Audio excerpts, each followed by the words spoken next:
It's been 35 years. My father was an absolutely creative genius.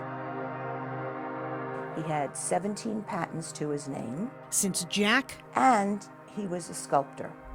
And I have many of his artworks. and Dolly Nestor. And my mother, they were childhood sweethearts. And she was a little doll. She actually looked like Hedy Lamarr.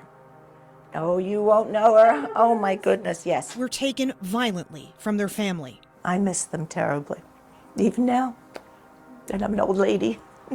But not a day has gone by since December 19th, 1990, that Irene Fisher hasn't thought about her parents. My brother, who was very close with me, called me, and here I am thinking, oh, well, it's a Christmas party. My brother wants me to come to his Christmas party. And he said something happened. I said, Daddy had a heart attack, right? He said, no, they both were killed. Victor Jones worked for the Nestors at the engineering business they owned in Miami. Please loosen these handcuffs. December 19th, 1990, Victor Jones has been out of prison for exactly 19 days. People would say, if you need a job, go see Jack, go see Jack. So this gentleman came up to my father on Monday and said he needed a job. And my father hired him. It was Jones's third day of work when, according to investigators, he tried to rob the Nestors, stabbing Dolly and taking her purse, then confronting Jack in the back office. He opened the door and Mr. Jones stabbed him. So there was quite a fight. My father was a big man, and they fought for about 25 minutes. That's what I was told. I wasn't there. That at that point, he passed. They were really good people, loved each other very much, and had a long life to live. They had at least another 25 years. Mari Louise Palmer is Jones's attorney. In the weeks between the signing of his death warrant and his scheduled execution on September 30th, Palmer is asking the court to take another look at his past. The law is, Supreme Court has made it very clear that when a jury doesn't get to hear relevant facts that undermine the integrity of the proceedings, then the defendant should have a new trial with an opportunity to present those facts to the jury. Those facts: The pain is insane level pain. they were beaten, You don't know when they're going to stop. brutalized, And if you let them know they hurt you, they'll hurt you again. and in some cases, didn't make it out alive.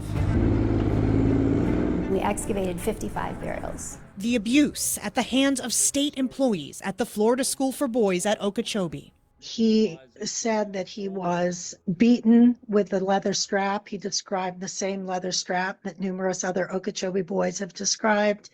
He described what he called blanket parties, which were when older boys in the dorm would target new or younger boys who were confined and gang rape them under a blanket. He also described being placed in solitary confinement. The state didn't officially acknowledge its wrongdoing until 2024, when it passed a bill to compensate the survivors of the Okeechobee School and the Dozier School in the Panhandle. Palmer shared the documents with me, showing Jones was at Okeechobee in the 1970s and deemed eligible for compensation. They gave him all the ingredients: the trauma, the abuse, the neglect, the beatings, the lack of treatment coming out, the lack of accountability or acknowledgement. Maria DiLiberato is the executive director of Floridians for Alternatives to the Death Penalty, a group that advocates against capital punishment in all circumstances. The death penalty is supposed to be for the worst of the worst, the most aggravated, the least mitigated. She tells me she's particularly struck by Jones's case. The state of Florida acknowledges the everlasting trauma that the state inflicted upon these boys and men. And then at the very same token, with like a just complete lack of understanding, empathy, is signing off on the execution of one. And I find that level of cruelty and hypocrisy especially troubling in Victor's case. But when it comes to any moral discussion about capital punishment, there's always disagreement. A lot of people had rough childhoods. When I sat down with Irene, You had just mentioned that to me. It was the first I've heard of it. she didn't know about what her parents' killer had been through. A lot of people went through traumatic things as a kid. You just pick yourself up. You got to do something about it. Still, She says it makes no difference to her. And he had an opportunity.